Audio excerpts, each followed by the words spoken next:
This is the journey to One Africa.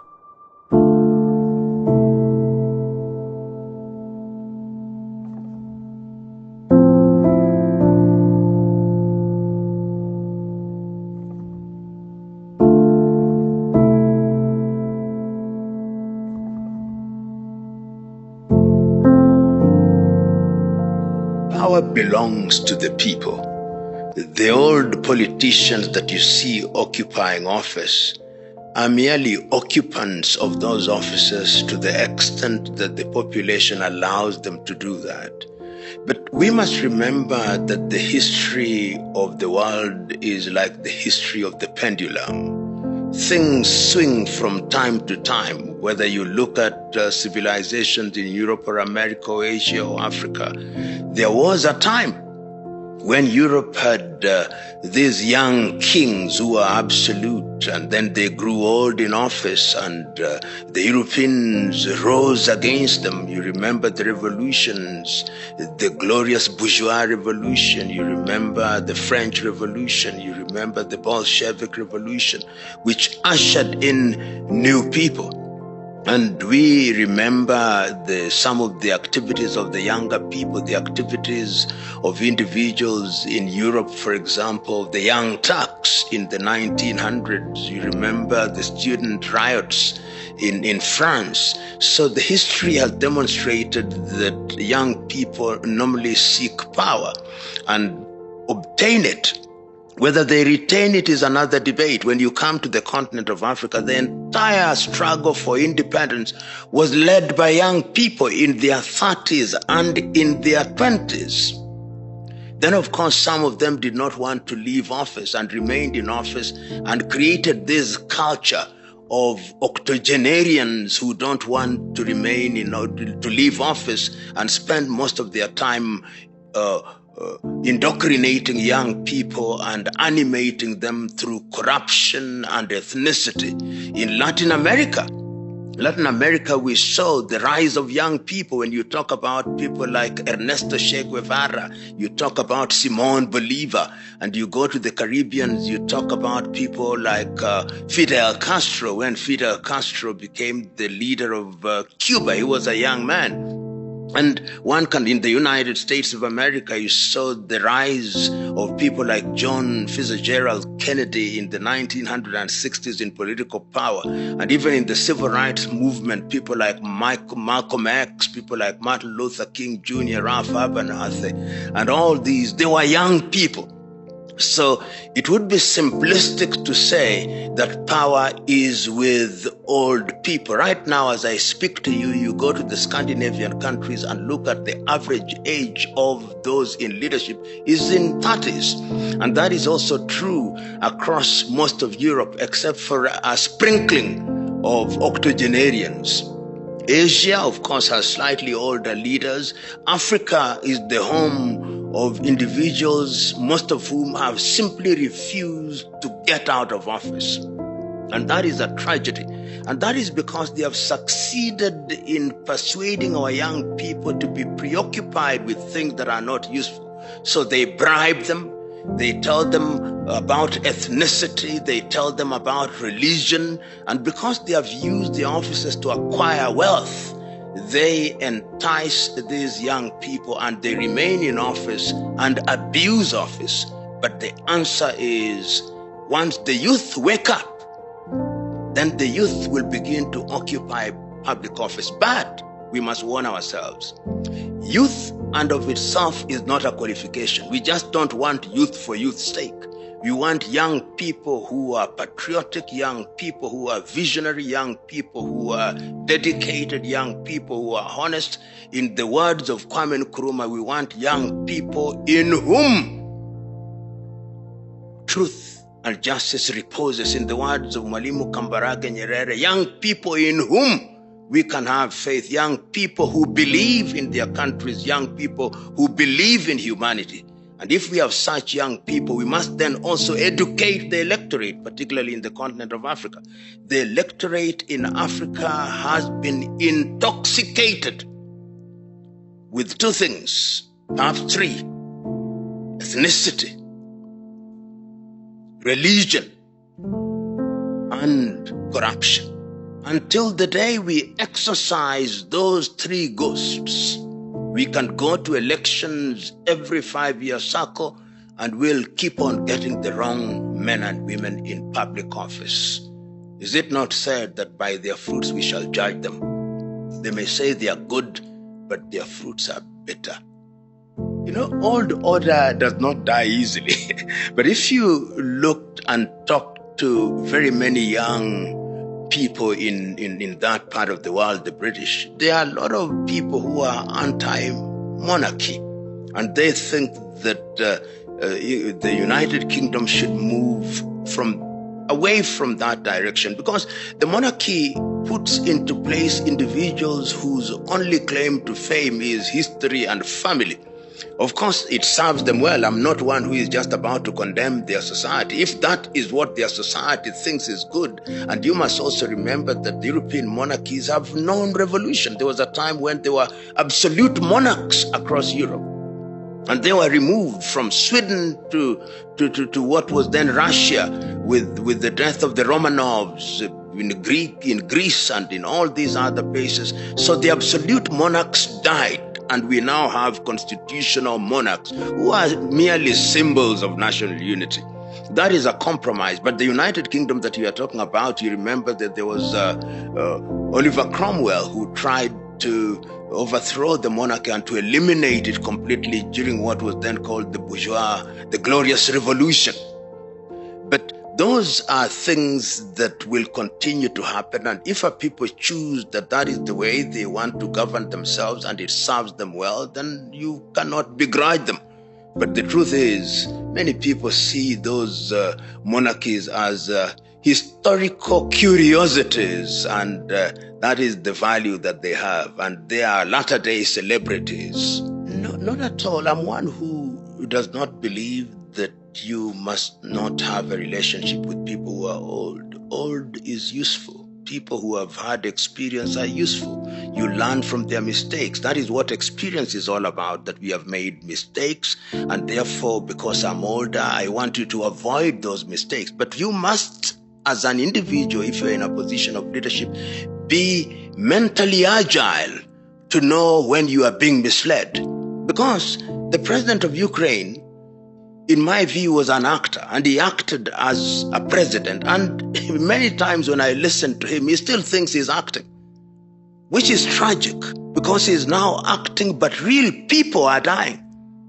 Real people are dying. Ukraine has become a theater, in my view, where NATO is testing its weapons and immunizing him from listening to people who would guide him to stop that war. If we stopped listening to NATO and the Joe Bidens of this world, let me tell you, that war would end in a month. But they're encouraging. They are telling him, go on, we are going to supply you with F-16s and drones and all these things. So it is incumbent upon any person in a position of leadership to determine what kind of advice you receive and what kind of advice you implement. And if you are not careful, remember, there is no free lunch.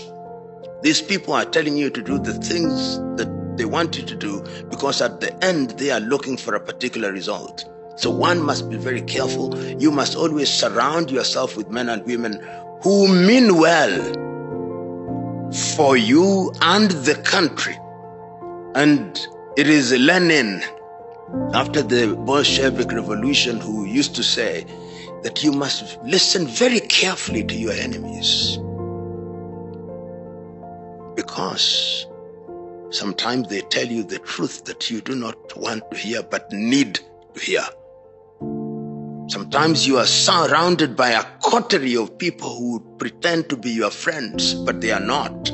They are friends of the office that you hold and the things and the doors that you can open for them. That requires discernment. That requires detachment. That requires focus. That requires selflessness. That requires intellectual firepower and spiritual contentment. Easier said than done. You know, power, it is said, corrupts, and absolute power corrupts absolutely. But I remember the great Tanzanian President Mwalimu Julius Kambarage Nyerere used to say that when you are called upon to serve, remember that you are not necessarily the best, but you've been given the honor and privilege of serving. That is why we call you honorable. That is why sometimes we even call you excellency, not because you are excellent yourself, but we expect you to do excellent things. If you surround yourself with the wrong people who will continue to worship you, very soon you get used to being worshipped, then you become a demigod and you become hostile to truth and you become attracted to flattery. The strength of character is very important, and power does not change people. Power reveals who you truly are or truly are. I've interacted with individuals even across this continent, men and women who mean well and they serve well. I was telling a friend of mine who is a senior politician in Kenya that one of the greatest hallmarks of a servant leader is that when he or she receives a letter from a citizen, he or she acknowledges the letter. And I've dealt with many African heads of state, and to their credit, quite a number of them, they will cause the letter to be acknowledged. In Kenya, which is my country, you write to leaders, they never respond. Never. Because there is arrogance, which is tragic. So what must one do when one gets into public office? Humility must never abandon you. I've had the opportunity myself of serving in public spaces in this country on 3 different occasions. And in my view, have never changed. I've always realized that power is temporal and that you only do your bit and leave. As William Shakespeare once said, all the world is but a stage. We have our comings and goings. If you remember that, you'll remember to always have humility as your shadow. Most African politicians, I'm very reluctant to use the word leaders when I make reference to most African politicians. They occupy positions of leadership, but they are not leaders, most of them. First of all, the intention with which they enter into leadership is the problem. They seek office because they love power and privilege and opportunity that it provides to them. They want to become wealthy. And the easiest and shortest avenue to wealth in Africa today is public office. With the minimum effort, you become a multi-millionaire. They go there in order to be worshipped. And they go there not to do the right thing. And once they have been in office, they do so many wrong things that it becomes dangerous for them to leave office. So their continued occupation of office is also to ensure that they enjoy immunity that comes with office.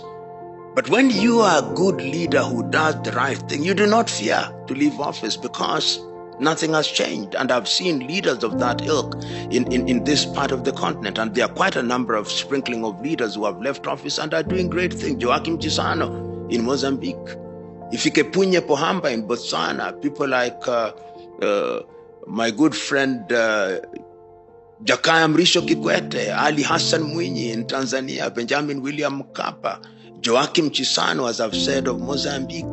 These are people who have left office and nothing is happening to them because they are men and women of integrity. John Mahama of Ghana. There are quite a number of them now across the continent who do not fear being out of office, and they are doing great things once they leave office. But there are others who will never leave office because the day they leave office, holding all factors constant, they ought to be arrested. because they are thieves and murderers. These are the highest crimes known to man. How can they leave office? And we know them. Positive civic awareness and consciousness. If you look at the Kenyan politics today, and I've been around, I've seen these politicians move from one political party to the other. I've seen them work together. I've seen them oppose each other. I've seen them contradict themselves, say one thing with one side of the mouth and deny it with the other side of the mouth. And as long as they are capable of manipulating the population along ethnic lines, they will always succeed. So how do we solve it?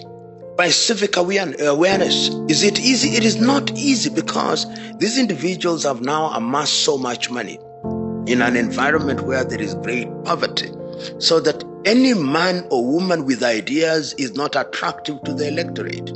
The person who is attractive to the electorate is the man or woman who has a lot of money. That is why essentially countries in Africa, including Kenya, there is a lot of kleptocrats, people who are thieves. I dare say that in the Republic of Kenya, as in most African countries, 99% of the politicians cannot account for more than 1/3 of their wealth. And I can tell you this as a fact, I know, and if I look at them, all of them, they will not contradict me, because they know I know. And therefore, if we are going to change this country, voices of reason, voices of goodwill must become louder and louder. Is it going to be easy to change? It is not, because there's going to be a fight back. When somebody has now gotten into public office and is enjoying the highest quality of life because of public office, will they leave it? You now have politicians who are essentially part-timers, but they enjoy pension. They enjoy free cars. They enjoy mortgages. But they continue, if they are lawyers, they continue to practice law. If they are doctors, they continue. If they are architects, they continue. If they are businessmen, they continue. So that what does the political office give them? Access. Is it not contradictory that in most of Africa, including Kenya, the richest individuals are politicians? The biggest industry is politics today. If you want to get rich quickly, abandon all these other things. Go into politics. That is why it is a cutthroat competition in which throats are actually cut, literally cut.